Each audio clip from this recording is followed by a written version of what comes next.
Imagine living in a world where everything appears perfect on the surface. A picturesque town, a charming family, and a life of privilege. Now imagine that same world shattering in an instant, exposing secrets so dark they feel ripped from the pages of a crime thriller. This is not fiction, it's the chilling reality of Jennifer Dulos' story. What really happened to this brilliant mother of 5 who vanished without a trace? Why did her seemingly perfect marriage turn into a nightmare? And how does a husband's desperation spiral into an unimaginable act of betrayal? Stick with us because the answers will shock you, challenge your beliefs about justice, and uncover a truth more sinister than you could ever imagine. By the end of this story, you'll see how beneath even the brightest facades, shadows of darkness can thrive, waiting for the perfect moment to strike. Welcome to Spooky Stories. I'm Milo, your guide through the chilling and the unknown. Here we dive into terrifying tales that will keep you on the edge of your seat. Join our community of thrill seekers, and let's explore the darkness together. Are you ready? New Canaan, Connecticut. A town where manicured lawns and sprawling estates whispered promises of peace and perfection. To outsiders, it was a haven where life's troubles were neatly tucked away. But for Jennifer Dulos, it became the stage for a harrowing drama. One that would captivate the nation and leave unanswered questions echoing through its quiet streets. Jennifer was a woman who seemed to have it all. Born into privilege in 1968, she was raised in the glittering orbit of New York's elite. Her father, a banker, her mother, a philanthropist, and her aunt by marriage, the iconic fashion mogul Liz Claiborne. Creativity and opportunity were her birthrights, and Jennifer seized them. She graduated from Brown University in 1990 and pursued a master's degree in writing, carving out a name for herself in New York's literary circles. But beneath her vibrant smile and celebrated plays lay a longing for something more. A love that would anchor her and a family that would fulfill her dreams. Her prayers seemed answered when Fotis Dulos re-entered her life. Fotis, a Greek immigrant with an insatiable drive for success, had met Jennifer years earlier during their time at Brown. Their chemistry was undeniable, but their paths diverged. Years later, fate brought them back together. Fotis, with his magnetic charm and relentless ambition, swept Jennifer off her feet. They married in 2004, and from the outside, their union was a picture of perfection. A handsome, athletic couple building a family in the idyllic town of Farmington, Connecticut. Their home became a bustling haven. 5 children, including 2 sets of twins, filled their days with laughter and activity. Jennifer devoted herself to motherhood, while Fotis pursued a career in luxury real estate, supported financially by Jennifer's father. Yet, cracks in their seemingly flawless life began to show. Jennifer's writing fell by the wayside, and her world shrank as Fotis's controlling tendencies grew. She wrote in her blog of fears and isolation, revealing glimpses of a woman struggling to hold on. By 2017, the illusion of Jennifer and Fotis's perfect marriage had crumbled into a harsh and bitter reality. The spark that once united them was now extinguished, replaced by resentment and fear. Fotis's affair with Michelle Triconis, a striking and ambitious Venezuelan marketing professional, was not simply a betrayal of their vows. It was the catalyst for Jennifer's growing realization that her life had spiraled out of control. Michelle's presence loomed large, and Fotis's blatant disregard for discretion made it impossible for Jennifer to ignore. Worse still, Fotis's behavior became increasingly erratic. His bursts of temper and domineering ways turned their once vibrant household into a minefield where Jennifer constantly walked on eggshells. Jennifer's fears reached a crescendo when Fotis introduced a firearm into their home. Despite an earlier agreement to keep weapons away for the safety of their 5 children, Fotis purchased a 9mm Glock and proudly showed it to their kids before Jennifer even knew of its existence. This breach of trust was more than symbolic, it was a stark warning. Jennifer could no longer dismiss the growing danger she felt, and her anxiety deepened with each passing day. Her sanctuary, her family, had become a battleground, and her confidence in Fotis as a partner or father was shattered. Every glance and raised voice carried an undercurrent of menace, and Jennifer's blog posts hinted at her inner turmoil, fragments of fear and isolation hidden behind polite prose. One night, Jennifer decided she couldn't endure it any longer. While Fotis slept, she quietly packed essentials for her children and orchestrated an escape under the cloak of darkness. Every moment felt charged with the risk of discovery, her heartbeat racing as she guided her 5 children out of the house and into the car. By morning she had secured a new residence in New Canaan and filed for divorce. Her court filings revealed a chilling narrative, allegations of threats, manipulation and control that painted a stark and horrifying contrast to the polished facade they had maintained for years. For Jennifer, this wasn't just an end to a marriage, it was a desperate bid for safety and freedom. For 2 years, Jennifer and Fotis battled over custody of their children.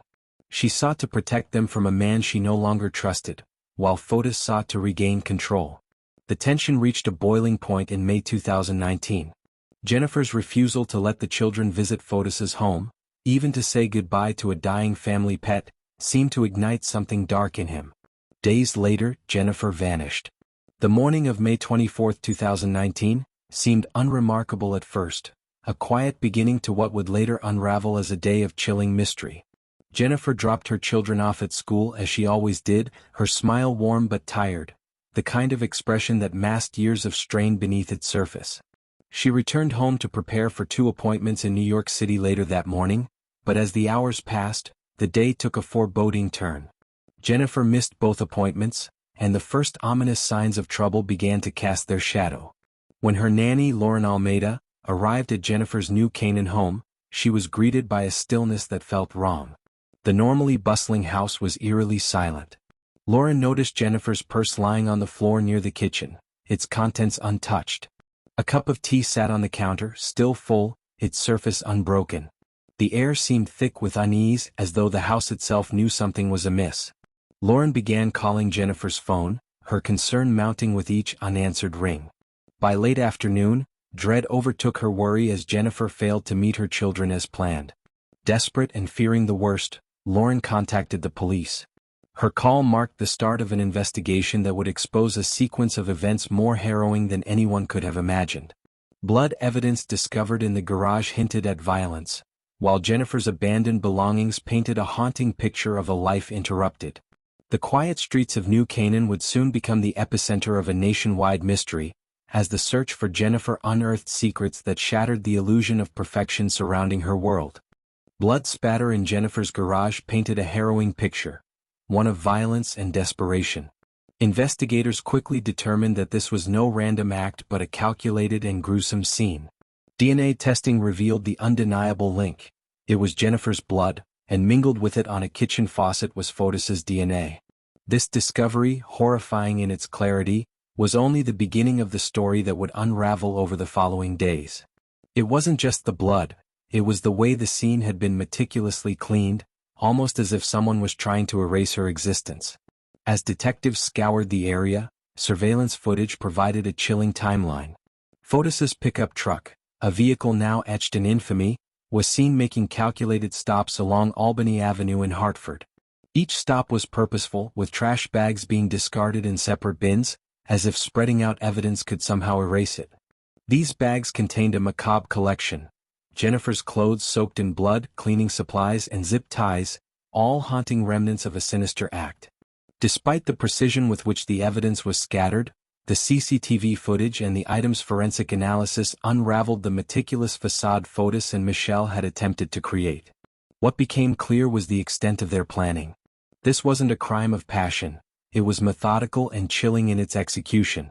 Fotis and Michelle's efforts to cover their tracks, from attempting to clean the scene to disposing of incriminating evidence, were precise but ultimately flawed.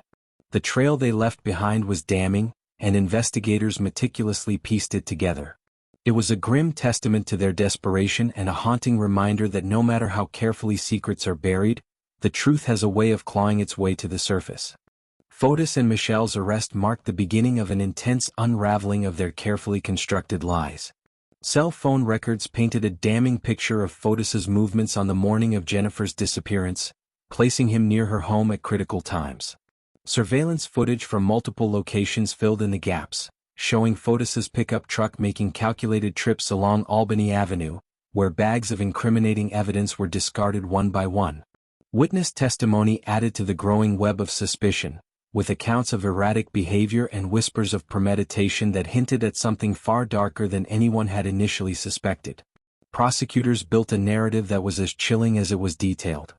They alleged that Fotis ambushed Jennifer in her home, attacking her with premeditated precision. The use of zip ties to restrain her suggested a calculated cruelty, while the blood evidence discovered in the garage and on cleaning supplies spoke to a desperate attempt to cover up the crime. Despite the absence of Jennifer's remains, the forensic evidence was overwhelming, leaving little room for doubt about what had transpired that fateful morning. What struck investigators most was the meticulousness of the cover-up. The crime scene had been carefully cleaned, and every discarded piece of evidence, from Jennifer's clothes to the blood-stained zip ties, seemed part of an orchestrated plan. Yet, in their attempts to outsmart the system, Fotis and Michelle underestimated the power of technology and human determination. The combined weight of forensic science, surveillance data, and persistent police work dismantled their facade, revealing the brutal truth behind Jennifer's disappearance and the chilling lengths to which they had gone to conceal it. As the legal battle reached a fever pitch, Fotis's desperation became palpable. Facing mounting murder charges and an avalanche of evidence that painted him as Jennifer's killer, he appeared increasingly cornered. The pressure was immense, the kind that crushes even the most calculating of minds. Friends and acquaintances noticed his unraveling demeanor. The once charismatic man who commanded rooms with ease now seemed hollow and haunted, his bravado stripped away by the weight of the accusations. Fotis's legal team was grasping at straws, spinning implausible narratives to counter the overwhelming evidence, but the walls were closing in. In January 2020, the storm reached its crescendo. On a cold morning, Fotis sent his then-girlfriend Anna Curry on an errand. Alone in his garage, surrounded by the trappings of his once lavish life, he made a final decision.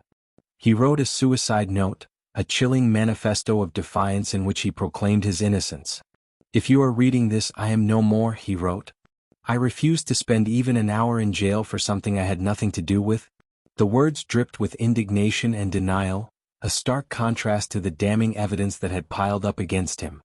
He attached a hose to the exhaust pipe of his car, sealing his fate in a tragic and desperate act. Paramedics arrived too late to reverse the damage. Fotis was resuscitated briefly but succumbed to his injuries 2 days later. His death left a void, not one of mourning but of lingering questions and unresolved pain for Jennifer's family and loved ones. Without a trial, there would be no opportunity to confront him, no definitive answers, and no sense of closure. For many, his final act was seen as the ultimate evasion of justice, a cowardly escape from accountability that denied Jennifer's family the chance to hear the truth in court. The tragedy deepened the shadows surrounding her disappearance, leaving her story suspended in an agonizing limbo.